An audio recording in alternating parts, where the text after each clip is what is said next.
Deja vu, I just been in this place before. Higher on the street and I know it's my time to go.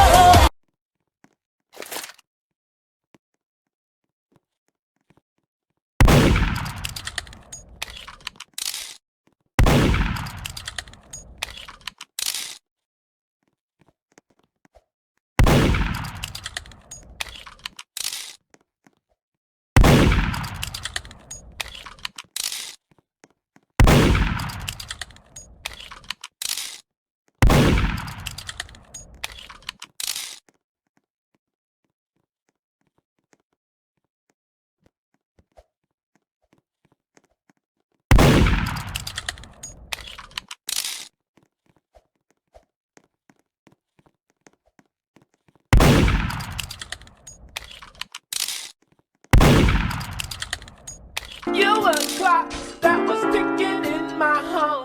Changed my state of mind. Ladies and gentlemen, Love so hard to find. we got him.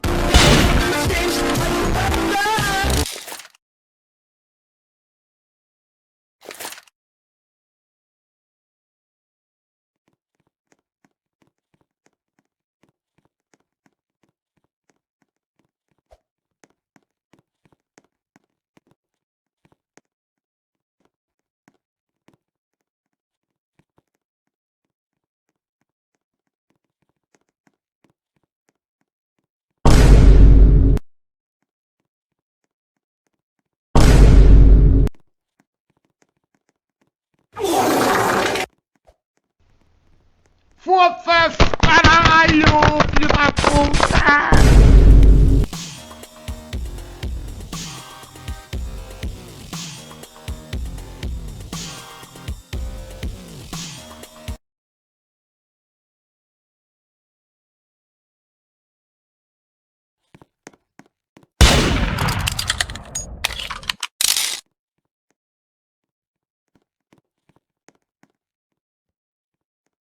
We can jump.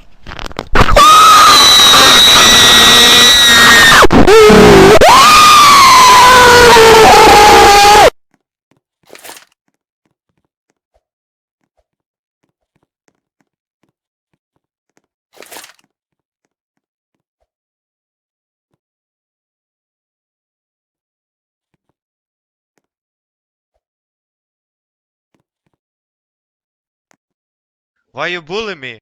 You fucking bitch, why you bullying me? Why you bullying me, you fucking noob?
Bye bye.